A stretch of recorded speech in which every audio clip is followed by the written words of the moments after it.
Praise the Lord.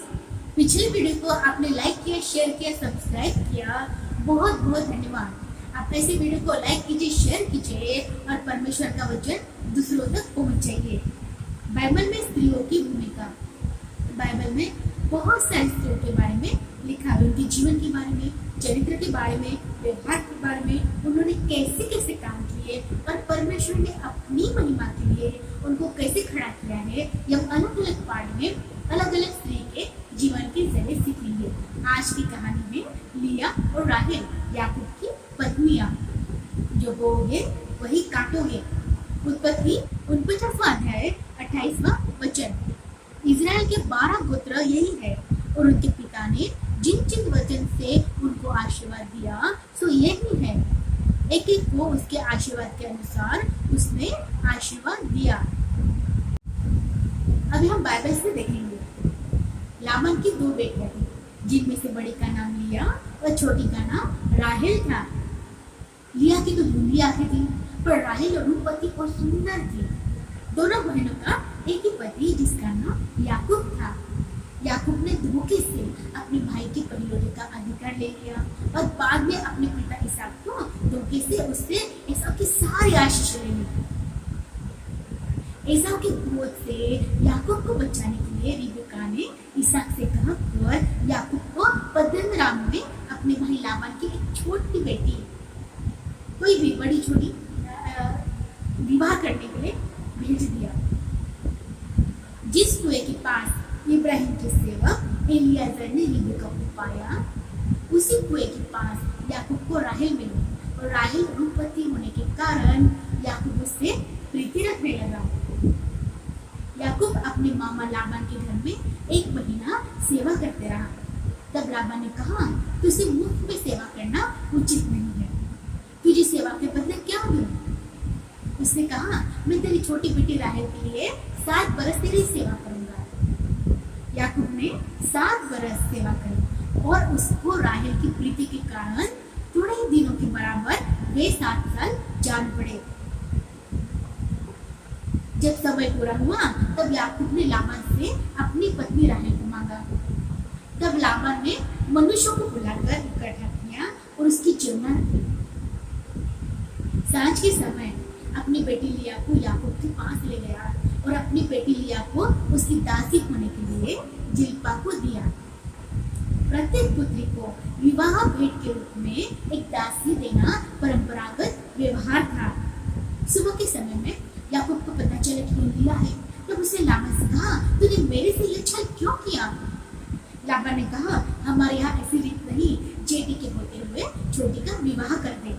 दुल्हा और दुल्हन के विवाह की सत्ता पूरा होने के बाद दूसरे भी दी जाएगी, परंतु उसके लिए और 7 साल सेवा करनी पड़ेगी।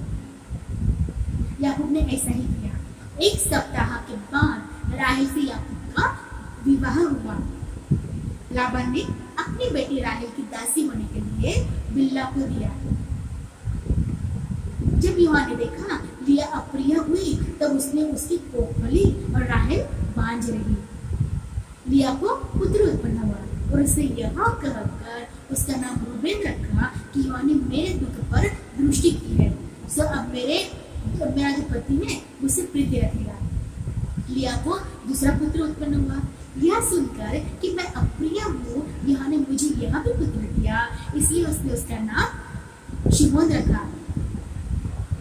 लिया को तीसरा पुत्र उत्पन्न हुआ। उसने उसका नाम लेवी रखा। उसने कहा, अब की बार मेरा पति मुझसे मिल जाएगा।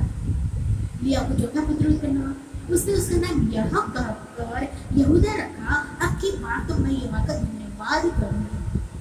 फिर उसकी कोख बंद हो गई।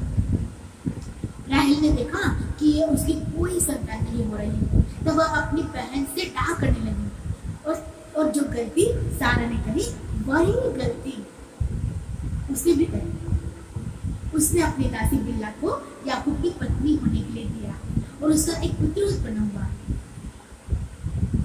राहेल ने यह कहकर परमेश्वर ने मेरा न्याय चुकाया और मेरी सुनकर मुझे पुत्र दिया, उसका नाम उसने दाद रखा। उसका दूसरा पुत्र उत्पन्न हुआ। उसका नाम नप्ताली यह कहकर रखा, मैंने अपनी बहन से मल्ल युद्ध किया। अपनी बहन राहेल की देखा देखी लिया ने अपनी दासी जिल्पा को याकूब की पत्नी होने के लिए दिया और उसको एक पुत्र उत्पन्न हुआ। लिया ने कहा, ओह भाग्य, उसका नाम गाद रखा। दूसरा पुत्र भी उत्पन्न हुआ। लिया ने कहा, स्त्रियां मुझे धन्य कहेंगी। उसने उसका नाम आशेर रखा। लिया के जेठे पुत्र रूबेन को मैदान में कुछ दुरापन मिली। राहेल ने लिया से कहा, अपने पुत्र के दुरापन में से मुझे कुछ दे। उसने उससे कहा, तूने जो मेरा पति को ले लिया है सो क्या छोटी बात है? राहेल ने कहा, तेरे पुत्र के दुरापनों के बदले वह आज तेरे साथ रहेगा। तब परमेश्वर ने लिया की सुनी। याकूब से उसको 5वां पुत्र हुआ। उसने उसका नाम इसहाक यहाँ कहकर रखा, मैंने अपने पति को अपनी दासी दी, इसलिए परमेश्वर ने मुझे मेरी मजदूरी दी है। लिया को फिर 6वां पुत्र उत्पन्न हुआ। उसने उसका नाम जबूलून यहाँ कहकर रखा, परमेश्वर ने मुझे अच्छा दान दिया है, अब की बार मेरा पति मेरे संग बना रहेगा। लिया की एक बेटी भी हुई। उसने उसका नाम दीना रखा। परमेश्वर ने राहेल की भी सुनी। उसको एक पुत्र उत्पन्न हुआ। उसका पहला पुत्र यूसुफ था। दूसरा पुत्र उसके प्राण निकलते निकलते उसने अपने बेटे का नाम बिनोनी रखा। उसके पिता ने उसका नाम बिन्यानी रखा। राहेल मर गई और एप्राता अर्थात बेथलेहम के मार्ग में उसको मिट्टी दी गई। राहेल की कब्र का वही खंभा आज तक बना है। इस तरह याकूब की 4 पत्नियों से उसको 12 पुत्र और 1 पुत्री हुई। लिया की आंखें धुंधली थी, परंतु वह अपने पिता के आंखें करीब बैठी थी। वह जानती थी याकूब उसकी बहन राहेल से प्रीति रखता है, परंतु वह अपने पिता के कहने पर याकूब से विवाह करती है। यह लाबान का पाप था। अभी हम ये देखेंगे परमेश्वर इन वचनों से हमसे क्या बात करना चाहते हैं, हमें क्या सिखाना चाहते हैं। गलातियों 6वां अध्याय 7वां वचन, धोखा न खाओ, परमेश्वर ठट्ठों में नहीं उड़ाया जाता, क्योंकि मनुष्य जो कुछ बोता है वही काटेगा। याकूब का मतलब धोखा देने वाला और चालाकी से साथ हथियार लेना है। धोखा देने वाला याकूब, उसने धोखा बोया और उसने धोखा काटा भी। परमेश्वर से कुछ भी छिपा नहीं है। वो मनुष्य क्या करता है सब कुछ देखता है। जैसी करनी वैसी भरनी होती है। याकूब ने अपने भाई एसाव को और अपने पिता इसहाक को धोखा देकर पहिलौठे के अधिकार को और उसकी सारी पहिलौठे के आशीषों को प्राप्त किया था और उसके बदले में उसको लाबान से धोखा मिला। याकूब ने तो 7 साल राहेल की सेवा की थी, परंतु उसको विवाह में धोखे से पहिलौठा ही मिला। धोखा देने का मतलब क्या है? एक दूसरे का विश्वास तोड़ना, चोट पहुंचाना, दूसरे का बुरा करना, सिर्फ अपना भला करना। लोग व्यापार में धोखा देते हैं, जमीन जायदाद, परिवार, रिश्तों में धोखा देते हैं। सबसे ज्यादा धोखा विवाह करते समय दिया जाता है।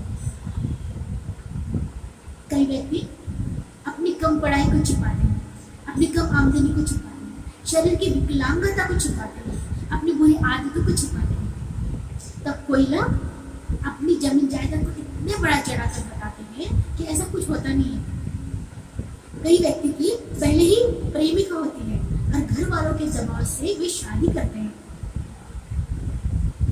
कई लोग पहले ही शादीशुदा होते हैं, उसके बावजूद धोखे से दूसरी शादी करते हैं।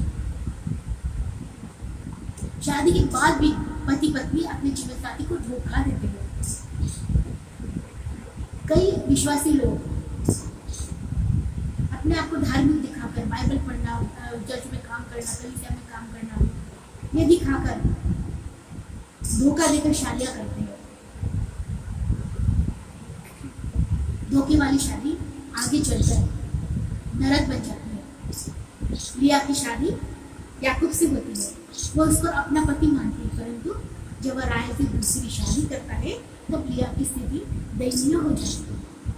वह अपने को पति जो अपना पति को पूरी तरह पाने के लिए तरस जाती है। उसके 6 बच्चे होने तक वह याकूब का इंतजार करती है।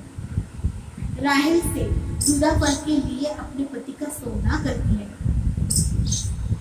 पारिवारिक कलह और लज्जापूर्ण सौदा इस बहुपति परिवार का चिन्ह बन गया था। आज की स्थिति में कुछ ऐसी है, चाहे मसीह विश्वासी या दुनिया के लोग ही सारे ऐसी परिस्थिति का सामना कर रहे हैं। यूसुफ को उसके भाइयों ने 20 चांदी के टुकड़ों के लिए इस्राएली के हाथ बेच दिया। दलीला जो शिमशोन की प्रेमिका थी, उसने 1100 चांदी के टुकड़ों के लिए उसके बांध मुंडवा दिए और पलिश्तियों के हाथ पकड़वा दिए। यहूदा इस्करियोती ने यीशु मसीह को 30 चांदी के सिक्कों में बेच दिया। धोखा, भाइयों से धोखा, प्रेमिका से धोखा, अपने परम शिष्य से धोखा, कभी कभी अपने घर के लोग, मित्र, पत्नी, पति, प्रेमिका धोखा देकर पूरा काम करते हैं। धोखा न खाना बुरी संगति अच्छे चरित्र को बिगाड़ देती है। चौकस रहे अपने मित्रों से। आप किससे मित्रता कर रहे हो, उनका व्यवहार देखें, उनका स्वभाव देखें, उनका बोलना चालना देखें। और अगर उनमें कुछ ऐसे लगता है धोखे वाली बात, तो उससे दूर रहे। व्यापार कर रहे हैं तो इस बात की भी चौकसी करें कि आप किससे व्यापार कर रहे हो, वो आप कैसे इंसान है। पैसों के लिए धोखा दे रहे, किसी और चीज के लिए धोखा दे रहे, दूसरे का बिजनेस डुबाकर अपना बिजनेस खड़ा करते हैं।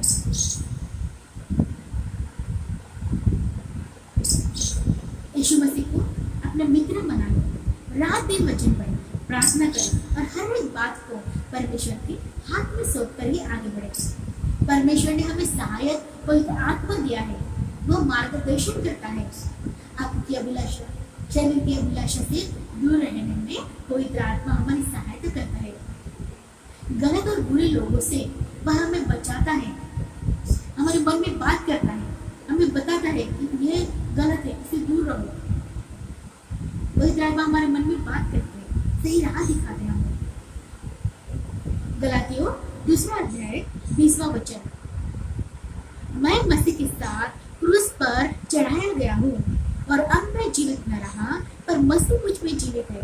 और मैं शरीर में अब जो जीवित हूँ तो केवल उस विश्वास से जीवित हूँ जो परमेश्वर के पुत्र पर है, जिसने मुझसे प्रेम किया और मेरे लिए अपने आप को दे दिया।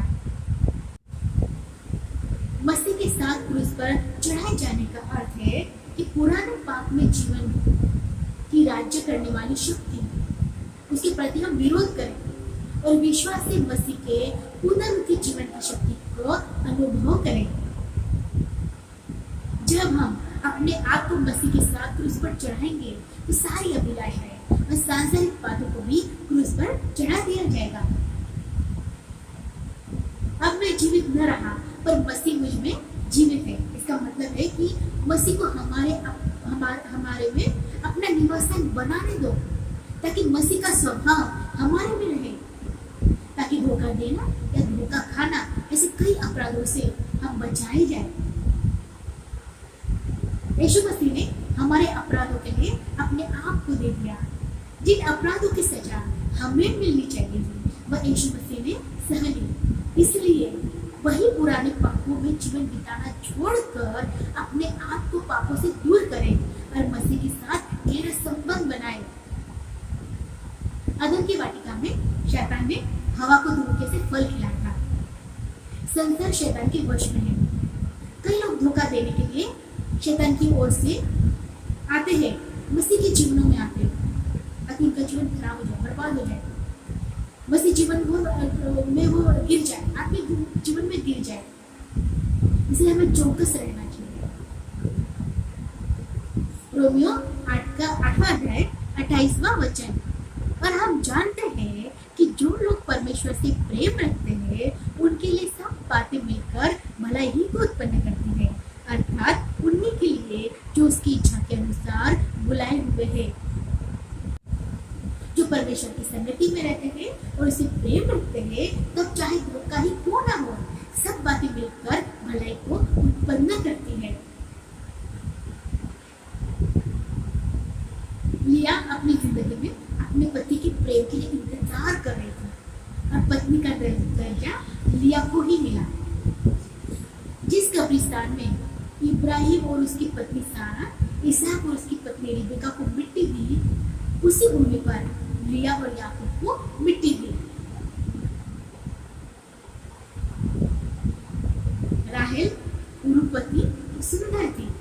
याकूब ने 14 साल राहेल के लिए अपने मामा लाबान की सेवा की। वह राहेल की प्रीति रखता था, परंतु राहेल ने अपनी दादी सारा की तरह ही गलती करी। उसने अपनी दासी को याकूब की पत्नी होने के लिए जब उसका बच्चा नहीं हो रहा था। मत्ती 2 अध्याय 18वां वचन। रामाह में एक करुणा नाद सुनाई दिया, रोना और बड़ा विलाप। राहेल अपने बालकों के लिए रो रही थी और शांत होना न चाहती थी, क्योंकि वे है ही नहीं। परमेश्वर ने राहेल के कोख को बंद कर रखा था। तब वह याकूब से कहती है, मुझे संतान दे, नहीं तो मैं मर जाऊंगी। वह विलाप करती है और परमेश्वर उसको यूसुफ के रूप में संतान देते हैं।